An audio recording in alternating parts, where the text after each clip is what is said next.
Ladies and gentlemen, welcome to another Sunday Swings breakdown. It is Wednesday, November 12th, so let's get right into it. Now, NZD CAD, I think Alex was looking to take some buys on this pair. The buys would be very short term, limited by the daily area of interest. I think it would be a very, very strong counter trend trade for buys, which is totally fine if you normally take those type of trades. For me, I personally do not like them. We did shift above the 1 hour EMA and will probably continue to trade above the 1 hour EMA as price usually does during pullbacks. But overall, I expect a full pullback into previous structure at the very minimum right here and at the most somewhere inside of this area in order to take proper sells. So I'm not interested in buys. Okay. Gold.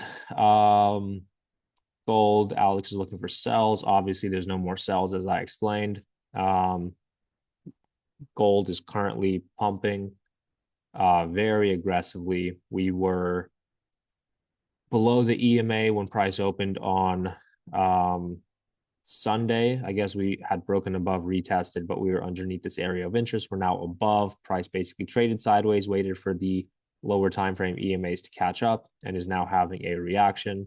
I wouldn't be surprised if we broke through all-time highs sometime next week. Realistically, that is a possibility.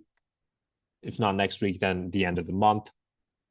So no sells. We're just going to continue to buy. And there's no buys until price retested the 2 hour EMA, which didn't exactly end up happening. I think it was more so of the 1 hour EMA. So yeah, it was the 1 hour EMA. So it's 1 2 hour EMAs are the best for the gold market to react from. After that, we have buys on USD JPY. These ones are basically done for. You're at a higher high, so no trade until daily pullback.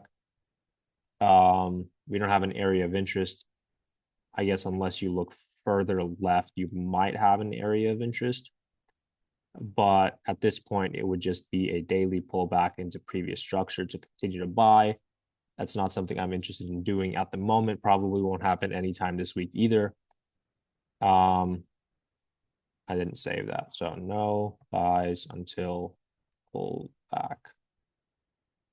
After that, we have USD CHF currently selling. Alex was looking to take buys, as was I, with the two timeframes that are in sync. Now, last week we got a pretty strong rejection, creating this double top pattern. I do think that USD CHF is going to actually continue to sell. So I'm not interested basically until price manages to break above the 4 hour EMA in buys. So we're not interested in buys until price actually gets a break and retest above the 4 hour EMA. I don't think it's going to happen. I think we're going to shift back to bearish and have a continuation to the downside.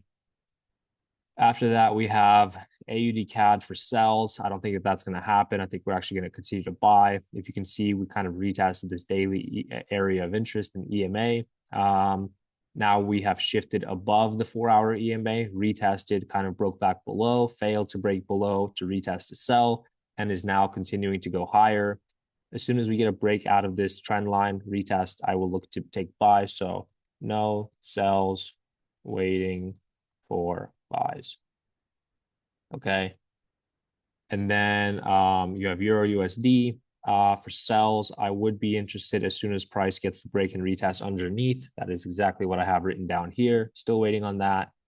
And then for GBP AUD and Euro AUD, we currently have price retested this area of interest, which is good to see. I was looking to take buys on this one. Unfortunately, I was wrong, but I avoided to take anything. I was waiting for a break and retest above the 4 hour EMA after we retested the daily double bottom right here. And since that didn't happen, I did not take the trade to take buys. As of right now, you're kind of pushing lows. You're at the lower low, and you basically need a pullback, so there's no trade here. Okay, so there's no trade for this one. For sells at the moment, Last but not least is Euro AUD for sells. Daily time frame is bearish, 4-hour time frame is bullish, and weekly time frame is bullish as well. So I would currently be waiting for a break and retest of the 4-hour EMA and of the previous structure that is right here in order to sell. So break and retest of the 4-hour head and shoulders to sell. Now let's go through these really quickly, see what we have here. This will go to the top of the list. This is a possibility for a trade. Here, no trade. Here, there is a break and retest to sell. AUD, CAD, break and retest to buy. USD, JPY, not interested in buys at the moment unless you get a full pullback to retest previous structure to buy. I guess that could be a possibility. If you guys want to take that trade, you could. Gold, not interested. We're basically just pumping like crazy right now. Looks like the government opening back up actually did something for gold. And then you have this pullback for sells or short-term buys if that's what you're interested in doing. I'm currently not interested in that. So the only trades that I would be interested in are pullback to buy on USD JPY, Euro AUD break and retest to sell, Euro USD break and retest to sell, AUD CAD break and retest to buy. And that is it. Thank you guys for watching, and I'll see you guys in the next one.